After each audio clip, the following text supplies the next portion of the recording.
हमारी कहानियां देखने वाले 80% लोग ऐसे हैं जो हमारी वीडियोस एंजॉय तो करते हैं, लेकिन उन्होंने हमारा चैनल अभी तक सब्सक्राइब नहीं किया है। अगर आप उन 80% लोगों में से हैं, तो बस आपको एक छोटा सा काम करना है। इस वीडियो के नीचे आपको एक सब्सक्राइब बटन दिख रहा होगा, बस उस सब्सक्राइब बटन को दबाना है। बस इतना सा काम करना है आपको, और लगे हाथों बेल आइकन भी प्रेस कर देना, ताकि हमारी लेटेस्ट वीडियो आते ही आपको सबसे पहले पता चले।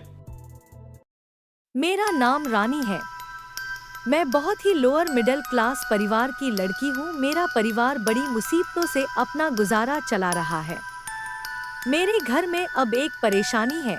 मेरी शादी की कितने ही रिश्ते अब तक मेरे घर वाले देख चुके हैं, लेकिन किसी को मैं पसंद नहीं आई।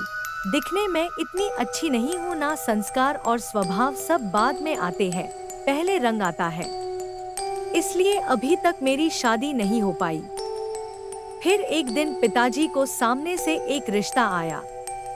लड़का दिलीप था और जैसे कि उन्होंने बताया था, लड़का कहीं प्राइवेट जॉब करता है, 15,000 लेकर आता है। पिताजी और माँ ने ज्यादा पड़ताल नहीं की और मेरी शादी पक्की हो गई। शादी के लिए मेरे भी कई अरमान थे। मैं चाहती थी कि पिताजी की चिंताएं थोड़ी कम हो जाए, इसलिए मैंने भी हाँ कर दी। पिताजी ने पेट काट कर मेरी शादी के लिए कुछ गहने बनवाए थे। ज्यादा तो कुछ हम दे नहीं पाए और उनकी तरफ से कोई डिमांड नहीं थी। पिताजी को लगा कि बच्ची की किस्मत अच्छी है, जो उसे इतना अच्छा घर मिला है। शादी हो गई और मैं विदा हो गई। सुहागरात को मैं अपने बिस्तर पर बैठी उनका इंतजार कर रही थी। मेरे मन में कई तरह के ख्याल थे। मैं थोड़ी घबराई भी। अभी करीब 1 घंटा हो गया था मुझे अपने कमरे में बैठे उनका इंतजार करते हुए। तभी बाहर से मुझे चिल्लाने की आवाजें आने लगी। मैंने दरवाजे के पास जाकर देखा तो दिलीप और उनके पिताजी में बहस हो रही थी। मुझे लगा कि दरवाजा खोलकर बाहर जाओ, लेकिन मैं वहीं रही। फिर कुछ देर बाद वो जोर से दरवाजा खोल के अंदर आते हैं। उनके आते ही कमरे में बहुत दुर्गंध फैल गई। वो बुरी तरह नशे में थे, फर्श पर गिर पड़े। शायद पिताजी उन्हें यह चिल्ला रहे थे कि वो आज शराब पी कर आए हैं। मेरी तो कुछ समझ में नहीं आया, क्या करूं। रात भर वो वही फर्श पर सोते रहे। सुबह जल्दी उठकर मैं किचन में गई। सास ससुर दोनों मुझसे नजरें नहीं मिला पा रहे थे। मैं उनके लिए चाय बना कर लेकर गई। वो कमरे में थे। जैसे ही मैंने चाय दी, वैसे ही उन्होंने चाय का कप फेंक दिया और बोला, दोबारा हिम्मत मत करना मेरे पास आने की। तू मेरी बीवी नहीं, इनकी बहू है, बस जाकर उनकी सेवा कर। सांस को कप गिरने की आवाज आ गई थी। मैं किचन में गई, तब मेरी सांस मुझसे बोलती है, पत्नी के आने से पति की जिंदगी में बहुत बदलाव होता है। आने से कई बिगड़े आदमी सुधरते देखे हैं हमने।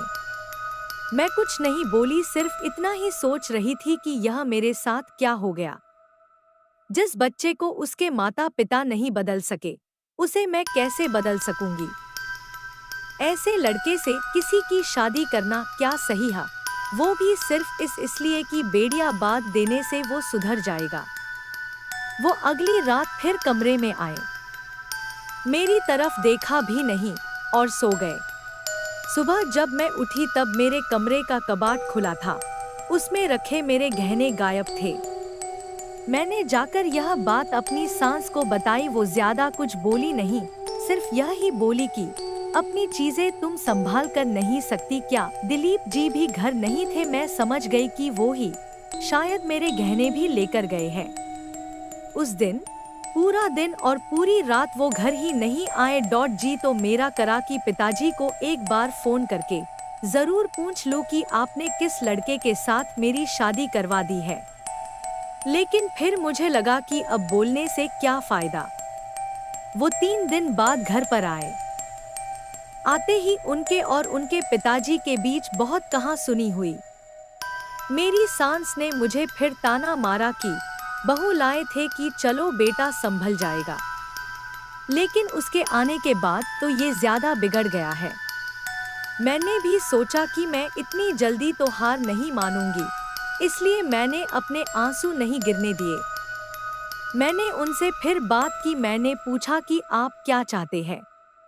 ऐसे ही जिंदगी को आगे बढ़ाना या आपने कुछ सोचा है? वो बोले कि तुझे जो करना है तो कर, मुझे तेरी शक्ल भी नहीं देखनी। मुझे थोड़ा गुस्सा आया और बोला कि फिर आपने शादी क्यों की? वो जोर से बोले, शादी मेरे घर वालों के कहने पर की। मुझ पर कर्जा था 2 लाख का, वो उन्होंने तभी दिया जब मैं शादी को माना। फिर मैंने बोला, तो फिर आपने मेरे गहने भी इसलिए लिए थे? बस मेरे इतने बोलने पर उन्होंने मुझे जोर से चांटा मार दिया। मैं जैसे सुन्न रह गई। अभी 7 दिन भी नहीं हुई मेरी शादी को और मेरे साथ यह हो रहा है। अब मैं रात भर सो नहीं पाई। मैं अपने भविष्य के बारे में सोच रही थी और मेरे सामने कई विकल्प थे जिसमें से मुझे चुनना था।